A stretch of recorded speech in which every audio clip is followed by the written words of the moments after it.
નમસ્કાર. આજે આપણે આ વિડીયોમાં ધોરણ 3 ગણિત વિષય અંતર્ગત સંખ્યાઓને ચડતા ક્રમમાં ગોઠવો તેના વિશે વાત કરવાના છીએ.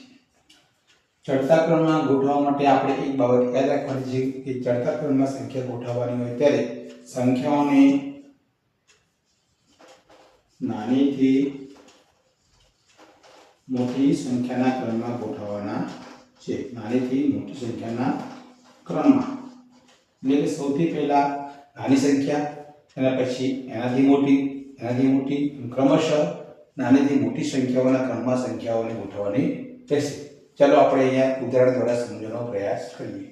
અહીંયા પ્રશ્ન એક છે કે 385, 478, 175, 286 આપણે એને ચડતા ક્રમમાં ગોઠવીએ છીએ. તો આપેલ સંખ્યા પૈકી સૌથી નાની સંખ્યા આપણે ગોતવાની છે. જેમ કે અહીંયા 4 છે, અહીંયા 1 છે અને અહીંયા 2 છે. તો અહીંયા સૌથી નાની સંખ્યા થશે 175. તો પહેલા આપણે લખીશું 175. હવે આ સંખ્યા લખાઈ ગઈ છે, આપણે એના પર ટીક મારીશું. હવે આના સિવાય જે સંખ્યાઓ વધી છે એ પૈકી નાની સંખ્યા કઈ છે? તો 286. તો અહીંયા લખીશું 286. હવે આ બે વધી તેમાંની નાની સંખ્યા કઈ છે? 385. તો લખીશું 385 અને છેલ્લે જે બધી સંખ્યા આપણે લખી દઈશું. આ રીતે પહેલી સંખ્યાનો જવાબ થશે. બીજો પ્રશ્ન છે 856, 153, 954 અને 237. અહીંયા તમામ સંખ્યાઓ ત્રણની છે. તો અહીંયા સોના સ્થાનમાં 8 છે, અહીંયા 1 છે, અહીંયા 9 છે અને અહીંયા 2 છે. તો સૌથી નાની સંખ્યા આપણને ખ્યાલ આવશે કે 153 સૌથી નાની છે. પહેલા આપણે 153 લખી દઈશું. હવે બાકીની જે વધી એ પૈકી નાની સંખ્યા કઈ છે?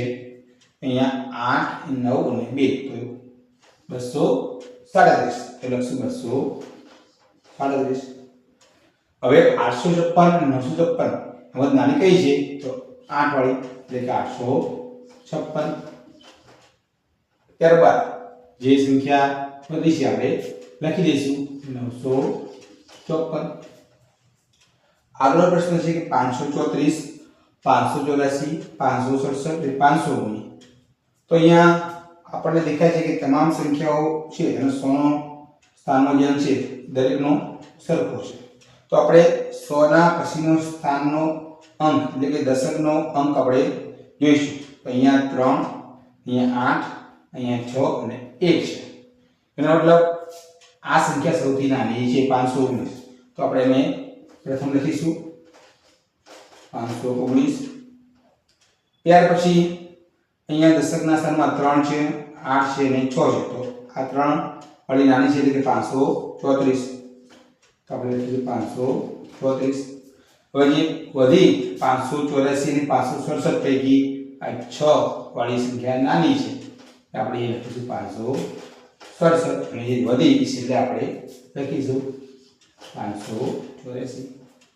છેલ્લો પ્રશ્ન છે કે 800, 400, 300 અને 500.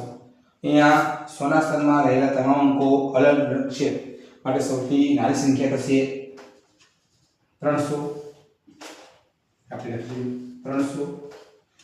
300 સિવાય જે બાકી વધી 800, 400 અને 500 પૈકી નાની સંખ્યા છે 400. તો આપણે અહીંયા લખીશું 400. હવે 800 અને 500 પૈકી નાની સંખ્યા છે 500. તો આપણે લખીશું 500 અને છેલ્લે વધેલ સંખ્યા છે 800. તો આપણે લખી દઈશું 800. વિડિયો જોવા બદલ ખૂબ ખૂબ આભાર.